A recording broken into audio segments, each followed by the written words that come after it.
You've tasted it, haven't you? That 7-day surge. The world shifts, colors sharpen, and for a fleeting moment you become unrecognizable even to yourself. You glimpse a dangerous power, a raw, untamed potential that promises to shatter mediocrity. But then what? The echoes of that battle cry fade. The fire that forged your new resolve begins to sputter. This, right here, is where most men break, not in the initial fight, but in the silence that follows. They mistake a single victory for the entire war. They ignite a wildfire of change and then stand bewildered as it consumes their reserves, leaving them scorched, exhausted, and worse off than before. This isn't about that first explosive week. This is about beyond 7 days, sustaining dangerous power without burning out. This is about transforming a fleeting spark into an eternal flame, a power that doesn't just flare but endures, a strength that compounds, not collapses. If you're here for quick fixes and hollow hype, leave. But if you're ready to understand the brutal architecture of lasting transformation, the unwavering discipline of the self-mastered mind, then prepare. We're not just talking about changing your life, we're talking about fortifying it for the long siege ahead. First, let's dissect the brutal truth of that initial high, that 7-day challenge transformation. We'll call this first principle, the echo of the charge, understanding the transience of initial momentum. You complete the challenge, you push through the pain, you make drastic changes, and the world feels different. You've shocked your system, and the novelty, the adrenaline, the focused intensity creates a powerful illusion of permanent alteration. This is the conqueror atop the newly breached wall, surveying the city, feeling invincible. But the city is not yet truly won. The population, your old habits, your ingrained thought patterns, your conditioned weaknesses, is merely stunned, not subdued.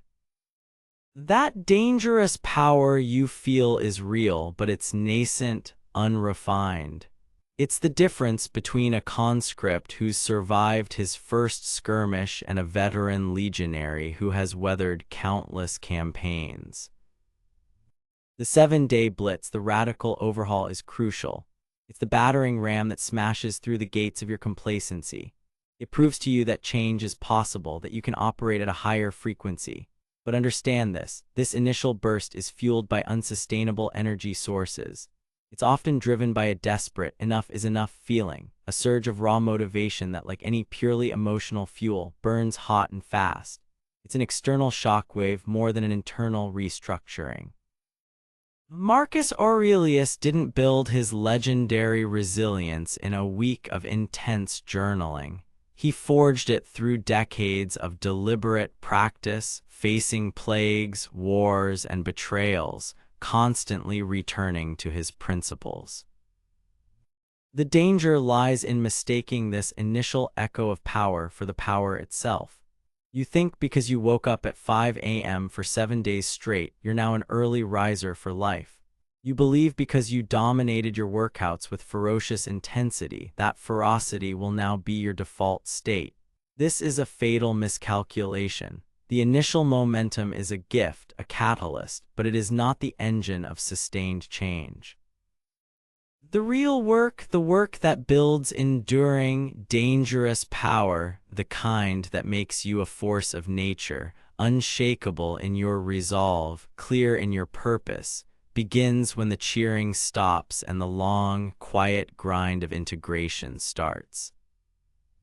Burnout doesn't happen when you're pushing hard. It happens when you're pushing hard with no sustainable system, no understanding of the terrain beyond that first hill. You run on emotional fumes, chasing the next high, the next unrecognizable transformation until your internal engine seizes. The power you glimpsed becomes a source of frustration, a reminder of what you could be but can't seem to hold on to. This is because you haven't transitioned from the shock trooper mentality to the garrison commander mindset. The shock trooper wins the beachhead. The garrison commander holds it, builds upon it, and prepares it for all future assaults. So the first actionable step beyond your initial breakthrough is radical honesty with yourself. Acknowledge the victory, yes, but immediately shift your focus from the fleeting feeling of that victory to the underlying structures that need to be built. Ask yourself, what systems allowed this breakthrough? Were they sustainable? What parts were pure adrenaline and what parts were nascent discipline? The dangerous power you seek is not in the explosion, but in the controlled, continuous burn. It's the power of the sun, not a firework. This understanding is the bedrock upon which all true, lasting self-mastery is built. Without it, you're just another burnout statistic, another forgotten challenger who flared brightly and then vanished into the mediocrity they briefly escaped. Now that we've faced the reality of transient momentum, we move to the second, crucial stage, forging the immortal engine, principles of sustainable self-mastery. That dangerous power, that ability to overcome mediocrity and unleash your potential, cannot run on willpower alone. Willpower is a finite resource, a shock troop you deploy in emergencies. An immortal engine, however, runs on something far more enduring, deeply ingrained systems, unwavering principles, and an intelligent understanding of your own internal landscape. Burnout is the inevitable consequence of a poorly designed engine attempting to produce godlike output.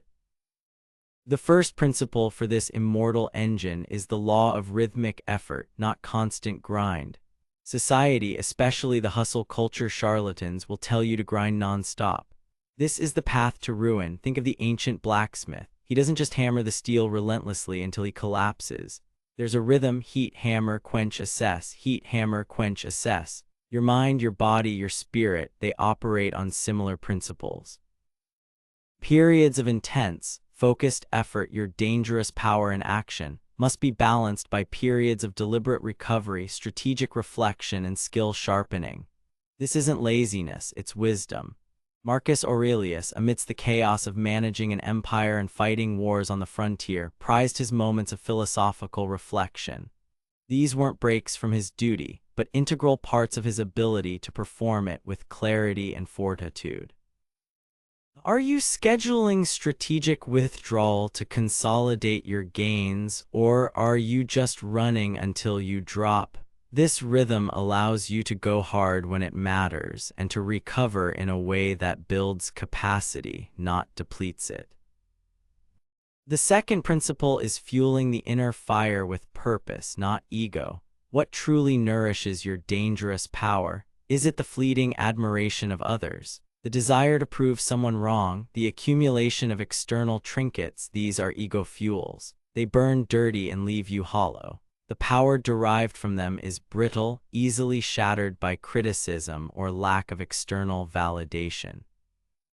This is the fast track to burnout because you're constantly seeking external sources to prop up an internal vacancy. True, sustainable power is fueled by an unwavering connection to your core values, a deep sense of purpose, a mission that transcends your personal comfort. When your actions are aligned with something greater than your ego, your principles, your contribution, your legacy, the fire burns clean and steady. This is the difference between a mercenary fighting for coin and a king fighting for his people. The mercenary burns out when the gold runs low or the risk is too high. The king endures because his fight is not about him. Find your why that is bigger than your wants, and you'll find a wellspring of energy that ego could never provide. This is the core of Stoic resilience, an internal locus of control, a commitment to virtue regardless of external reward. The third principle for your immortal engine is the Stoic reserve, building resilience buffers through calculated preparation. Burnout is often the result of unforeseen shocks, failures, betrayals, unexpected obstacles that overwhelm your coping mechanisms. The Stoic practice of premeditatio malorum, the premeditation of evils, is not about pessimism, it's about strategic foresight. You don't dwell on the negative, but you calmly anticipate potential challenges. What could go wrong? How would you respond if your plans are derailed? If your support system crumbles? If you face intense opposition? By mentally rehearsing your response to adversity, by considering the worst-case scenarios and how you would maintain your principles, you build emotional and mental calluses. You create resilience buffers. When the storm hits, it's not a complete shock. You've, in a sense, been there before in your mind. This drastically reduces the emotional impact, preventing the kind of psychic damage that leads to system collapse and burnout. Think of it as stress testing your internal fortress before the enemy arrives at the gates. This proactive mental warfare ensures that when challenges arise, they test you, they temper you, but they do not break you. They become data points, not disasters. Implement these three: rhythmic effort, purpose-driven fuel, and the Stoic reserve. These are not quick hacks. They are the architectural blueprints for an internal engine designed for longevity, for sustained, ever-increasing power. This is how you move beyond the 7-day flash and into the realm of enduring personal transformation, where your dangerous power becomes a reliable, integrated part of who you are, not a fleeting high you desperately chase. With your immortal engine designed, the next battlefront is clear. We now address the unsleeping guardian, defending your inner citadel from relapse and ruin. You've had your breakthrough. You've begun to forge sustainable systems. But make no mistake, the forces of mediocrity, your old self-sabotaging patterns, the endless distractions of the external world, they are constantly probing for weaknesses, seeking to reclaim the territory you've taken within your own mind. Your dangerous power is a beacon, and it attracts not only opportunity but also opposition, both internal and external. Sustaining this power requires you to become a vigilant, unsleeping guardian of your inner citadel, your focus, your energy, your core principles. Burnout isn't just about overwork, it's often about leakage, the slow, insidious drain of your vital resources by things that don't serve your highest purpose. The first duty of this guardian is mastering the no doctrine. After your initial transformation, you'll find new demands on your time, new opportunities that are often just cleverly disguised distractions. People who are comfortable with your old, weaker self may subconsciously try to pull you back. Your own lingering desires for comfort or validation will whisper insidious suggestions. The ability to deliver a firm, unapologetic no to anything that dilutes your focus, compromises your values, or drains your energy is not just a skill, it's a weapon of self-preservation. Each yes to something trivial is a no to something vital. Guard your time and energy as a dragon guards its hoard. This isn't about being unkind, it's about being fiercely protective of the nascent power you are cultivating. Without this ruthless prioritization, your inner citadel will be overrun by the trivial, and your power will dissipate like smoke. Marcus Aurelius wrote, "It is essential to remember that the attention paid to any activity should be proportionate to its value." How much of your dangerous power are you squandering on low-value targets? Next, the guardian must implement the deliberate disconnect. In our hyper-connected world, the assault on your attention is relentless.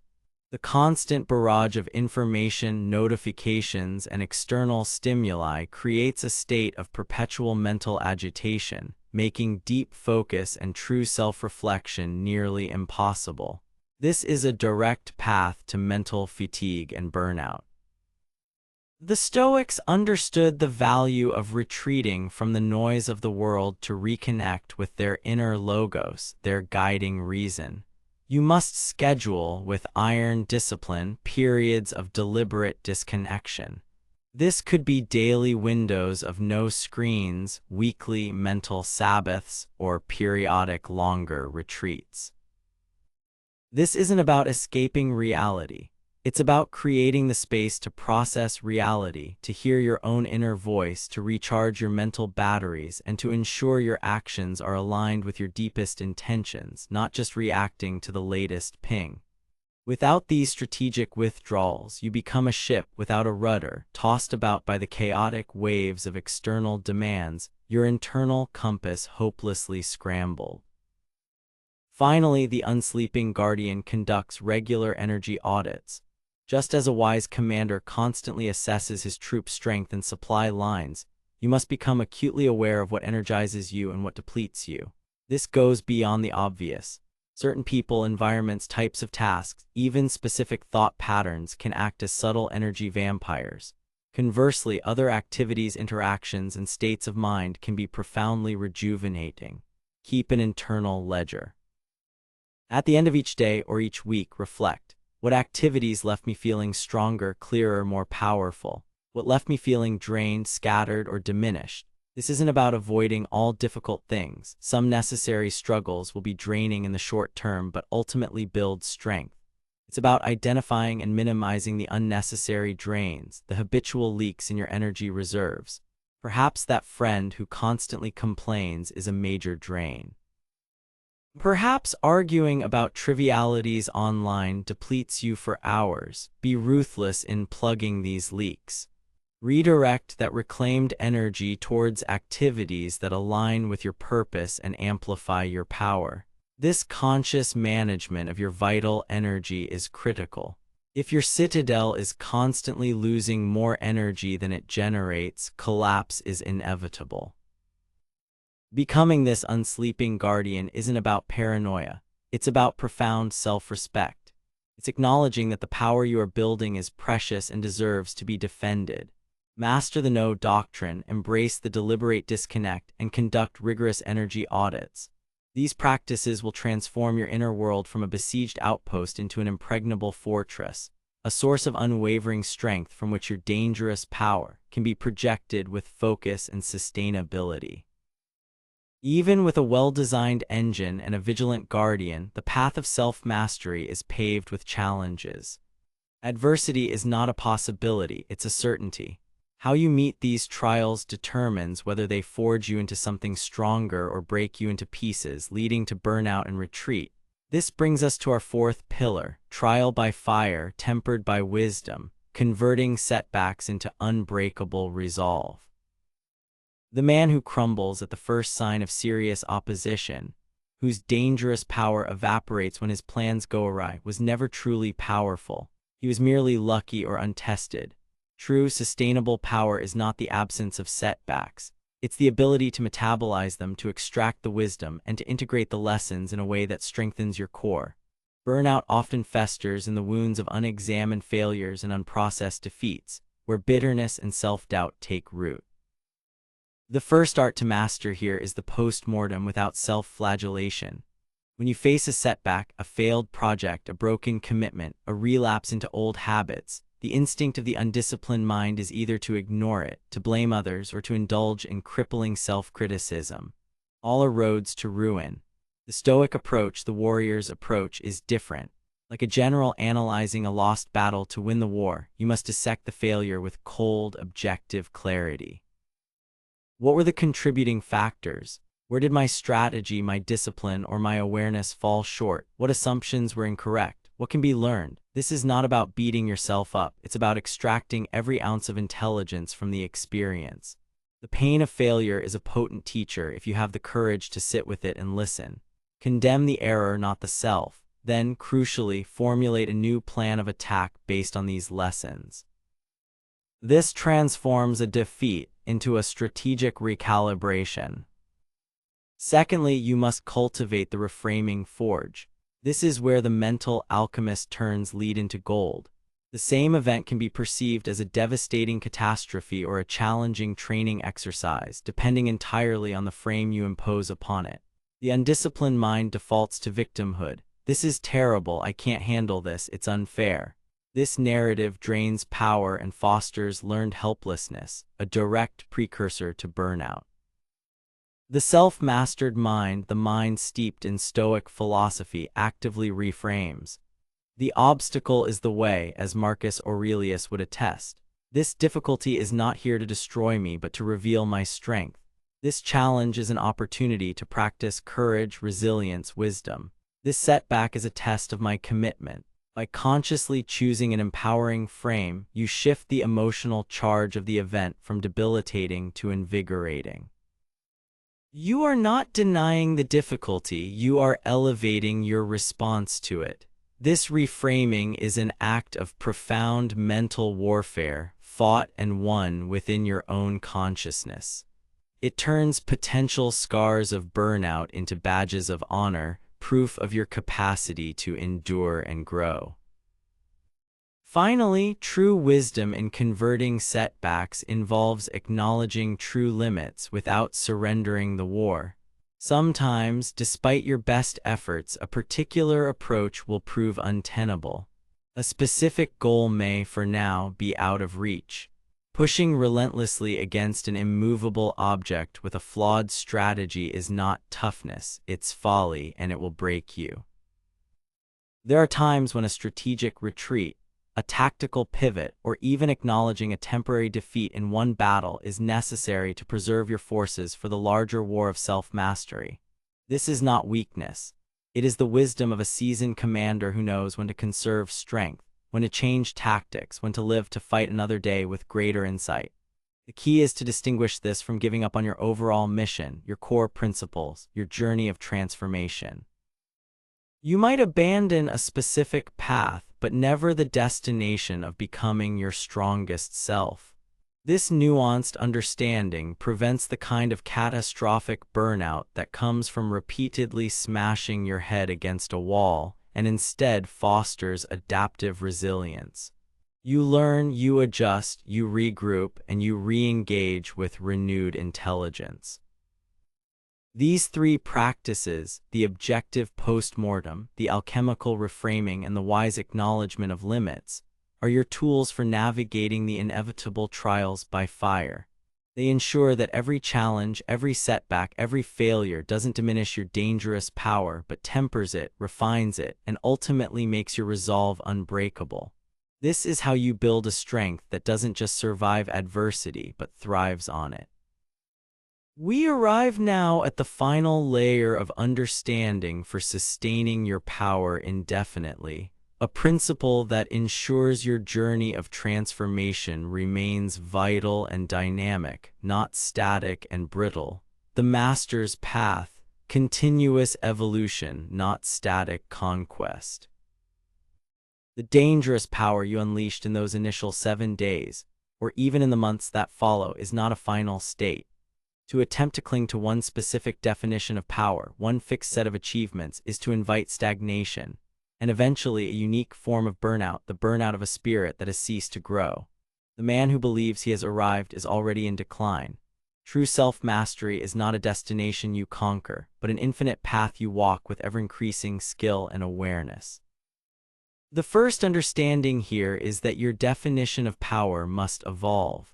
The raw, aggressive energy that might have characterized your initial breakthrough, the alpha mindset focused perhaps on external dominance or visible achievements, serves its purpose. It shatters inertia. But as you mature on this path, your understanding of power must deepen and become more nuanced. It might evolve towards the quiet power of unwavering integrity, the profound strength of emotional resilience, the influential power of wisdom quietly shared, the generative power of creating lasting value, or the serene power of inner peace amidst chaos. If your definition of power remains stuck in its most juvenile form, you'll either exhaust yourself chasing ghosts or find your victories hollow once attained. The true master understands that power is multifaceted and context-dependent. The power needed to lead a charge is different from the power needed to build a lasting institution, which is different again from the power needed to face one's own mortality with equanimity. Allow your understanding and expression of power to grow with you. Secondly, embrace the Stoic ideal that virtue is the sole good and the process is the prize.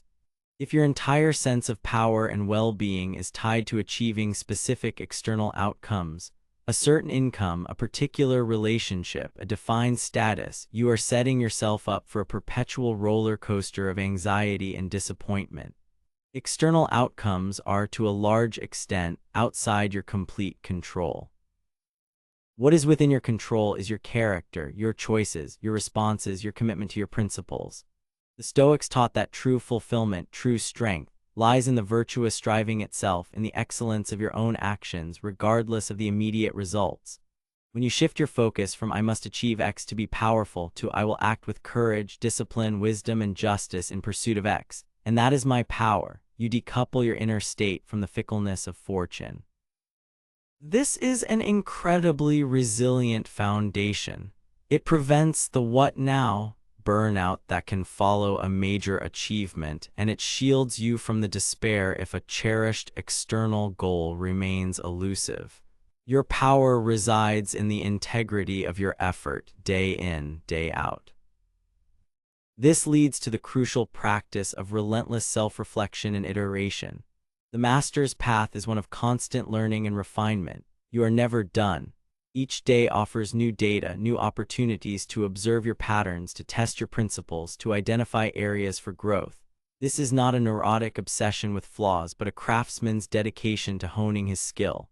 What worked yesterday? What didn't? How can I be 1% more aligned with my values today? How can I respond with greater wisdom or courage to the challenges I anticipate? This ongoing internal dialogue, this commitment to being a perpetual student of yourself and of life, keeps the journey fresh and engaging. It prevents the hardening of dogma and the stagnation that breeds a quiet, soul-crushing burnout. Your dangerous power is not a static object to be hoarded, but a living capacity that grows through continuous application and intelligent adaptation. Think of it as upgrading your internal operating system regularly. Sustaining dangerous power without burning out is therefore not about finding a magic formula for perpetual intensity. It's about cultivating a dynamic equilibrium, a robust internal ecosystem that thrives on challenge, learns from setbacks, and continually evolves. It's about understanding that the initial burst of transformation is just the preface. The real story, the epic of your self-mastery, is written in the chapters that follow, chapters defined by sustainable systems, vigilant guardianship of your inner resources, the alchemical transmutation of adversity, and an unwavering commitment to continuous growth. This is the path beyond the 7 days, the path of enduring, ever-expanding power. This is the path of the true master. So we stand at the threshold. You've journeyed beyond the deceptive allure of the 7-day fix, beyond the myth of effortless, permanent transformation. You now possess the blueprint, not for a fleeting surge of dangerous power, but for its sustained cultivation, its integration into the very fiber of your being, without succumbing to the inferno of burnout. We've dissected the echo of the charge, understanding that initial momentum is a catalyst, not a conclusion. We've laid the foundations for forging the immortal engine of self-mastery, built on rhythmic effort, purpose-driven fuel, and the Stoic reserve. We've armed the unsleeping guardian within you to defend your inner citadel through the no doctrine, deliberate disconnection, and vigilant energy audits. We've walked through the trial by fire, tempered by wisdom, learning to convert setbacks into unbreakable resolve through objective postmortems, the reframing forge, and the wisdom to acknowledge limits without surrendering the war. And finally, we've embraced the master's path of continuous evolution, where power is dynamic, virtue is the aim, and self-reflection is the compass. This is not a checklist to be completed. It is a way of life to be embodied. The dangerous power we speak of is not about dominating others. It's about achieving absolute dominion over yourself, your impulses, your fears, your laziness, your excuses. It's the power to live by your deepest values, to pursue your highest purpose with unwavering discipline, to meet adversity with unshakable equanimity. This is the mental toughness, the spiritual warfare that forges an individual of true substance. The path beyond the 7 days is a lifelong campaign. There will be no final victory parade, only the ongoing, deeply satisfying work of building, refining, and strengthening your inner fortress. Burnout is the fate of the amateur, the dabbler, the one who seeks the rewards of mastery without embracing its profound responsibilities. You are here because you are called to something more. The call to action is simple, yet profound. Commit. Commit not to another fleeting challenge, but to the sustained, intelligent application of these principles. Start today. Identify one principle, one practice from this discourse, and integrate it into your life with unwavering resolve. Perhaps it's establishing a rhythm of effort and recovery. Perhaps it's defining your purpose beyond ego. Perhaps it's finally saying no to the drains on your energy. Do not wait for motivation. Cultivate discipline. That dangerous power is already within you, waiting to be consistently, intelligently, and sustainably unleashed. The question is no longer, can you become unrecognizable from the man you once were? The question is, do you have the courage and the wisdom to sustain that transformation, to make that power not a fleeting memory, but the enduring reality of who you are day after day, year after year, until your final breath? The choice, as always, is yours. Go forth and build your legacy of strength.